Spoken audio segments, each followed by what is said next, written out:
আর কত বোনের ইজ্জত নিলে পাবি তোরা সুখ, এভাবে আর কত মায়ের খালি করবি বুক। ওরে জানোয়ারের দলরা তোদের মোটেও লজ্জা নেই, তোরা কি সব ঝাড়স তোদের মা বোন কি নেই।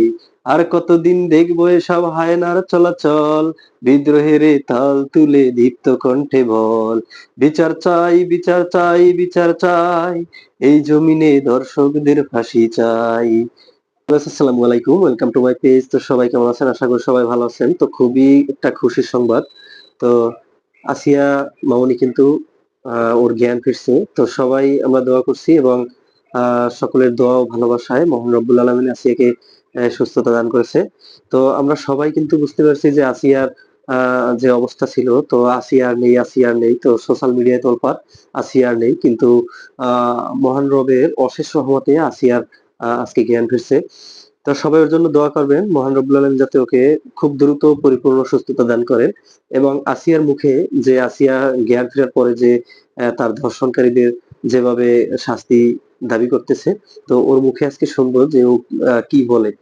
তো আমরা সবাই একটাই আমাদের সবার সকলের দাবি, যাতে ওর মনের মনের যে চাওয়া পাওয়া, তো এই অনুযায়ী যাতে ওর ধর্ষণকারীর শাস্তি হয়। তো খুবই দ্রুত যাতে ধর্ষণকারীর শাস্তি হয়, এজন্য আমরা সবাই প্রতিবাদ জানাবো। তো যারা ওর আশেপাশে আছেন তারা সবাই আহ প্রতিবাদ জানান, এবং আমরা যারা দূরে আছি দূর থেকে সোশ্যাল মিডিয়ার মাধ্যমে আমরা সবাই প্রতিবাদ জানাবো। তো এই ভিডিওটি বেশি বেশি শেয়ার করবেন। তো এই শেয়ারের মাধ্যমে কিন্তু আমরা প্রতিবাদ জানাতে পারি। তো যত মানুষ এই ভিডিওটি দেখবে তত মানুষ কিন্তু খুবই ক্ষিপ্ত হবে। তো এই ধর্ষককারীর বিরুদ্ধে পরবর্তী যাতে যাতে পৃথিবীতে এরকমের ধর্ষণকারী দর্শক যাতে আর সৃষ্টি না হতে পারে, তো এই জন্য আমরা এর কঠোর বিচার চাই, কঠোর জোর দাবি জানাচ্ছি তো তত্ত্বাবধায়ক সরকারের প্রতি।